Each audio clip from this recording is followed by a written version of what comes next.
Hello friends, welcome back to my channel. जय श्री कृष्ण। धृतराष्ट्र और उनके सौतेले छोटे भाई पांडु को भीष्म और कृपाचार्य द्वारा सैन्य कलाओं का प्रशिक्षण दिया गया। अपनी शारीरिक अक्षमता के कारण धृतराष्ट्र शस्त्र चलाने में असमर्थ थे, लेकिन कहा जाता है कि वे इतने बलशाली थे कि अपने हाथों से लोहे को भी चूर चूर कर सकते थे। जब उत्तराधिकारी का चयन करने का समय आया तो विदुर ने सुझाव दिया कि पांडु अधिक उपयुक्त होंगे क्योंकि वह अंधे नहीं थे।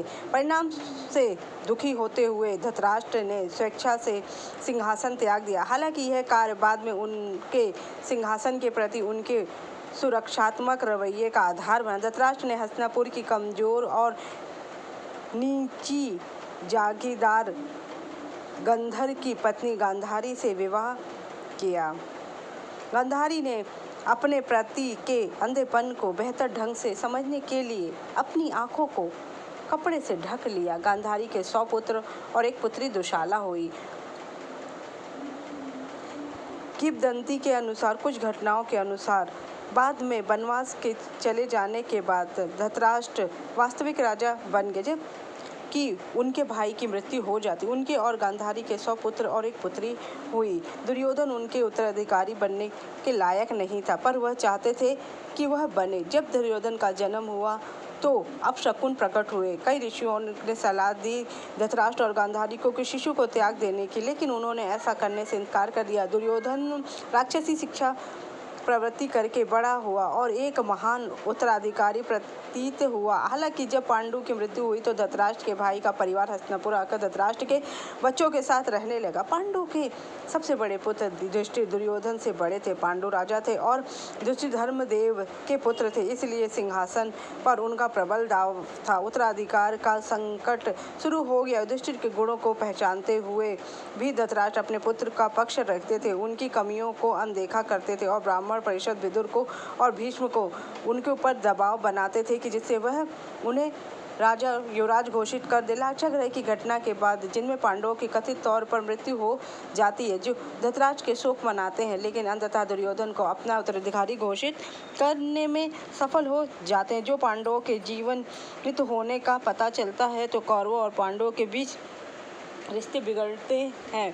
अब आने पर दुर्योधन उत्तराधिकारी का पद छोड़ने से इनकार कर देता है। धृतराष्ट्र देश को 2 भागों में बांट देते हैं। हस्तिनापुर दुर्योधन को और खांडवप्रस्थ युधिष्ठिर को दे जाता है। गांधारी के भाई शकुनी जादूगर थे। उन्होंने अपने भतीजे दुर्योधन के साथ मिलकर जुए का खेल खेला और पांडवों को आमंत्रित किया, जिसमें उसने द्रौपदी को निर्वस्त्र करने का बड़ी दरबार में अपमान भी किया।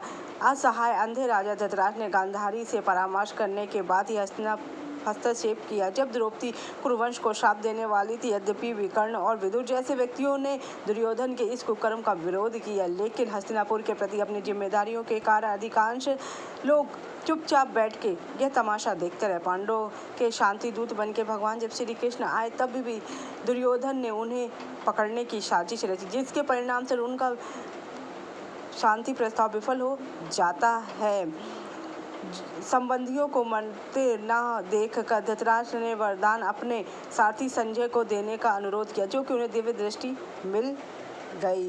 भीम उनके सभी बच्चों को मार डाला। संजय अंधे राजा को सांत्वना देते हुए अपने विचारों और नैतिकता से उन्हें चुनौती भी देते हैं। जब श्री कृष्ण ने कुरुक्षेत्र में अर्जुन को अपना विराट स्वरूप दिखाया तो धृतराष्ट्र को दिव्य दृष्टि न होने का अफसोस हुआ। धृतराष्ट्र को पूरा विश्वास था कि भीष्म, द्रोण और कर्ण और अन्य लोग मेरे पुत्र को विजय दिलाएंगे, लेकिन धृतराष्ट्र भूल जाता है कि वह धर्म के पक्ष में। धृतराष्ट्र भीम द्वारा अपने पुत्रों, विशेषकर दुर्योधन की निर्मम हत्या से क्रोधित होकर युद्ध समाप्त होने के बाद विजयी पांडव सत्ता हस्त करने के पहुंचते हैं, तब वह उन्हें मारने का षड्यंत्र रचता है। युधिष्ठिर को हार्दिक बधाई के रूप में गले लगाता है। धृतराष्ट्र भीम की ओर मुड़ता है तो भगवान श्री कृष्ण उसको खतरे को भाग जाते और भीम को दुर्योधन द्वारा बनाई गई भीम की प्रतिमा, लोहे की प्रतिमा को देते हैं, जो कि वह गले लगाते हैं और वह चूर चूर हो जाए। धृतराष्ट्र भीम द्वारा यह सब कृत्य करते हैं। महाभारत के महान युद्ध के 15 वर्ष बाद शोकाग्रस्त अंधे राजा अपनी पत्नी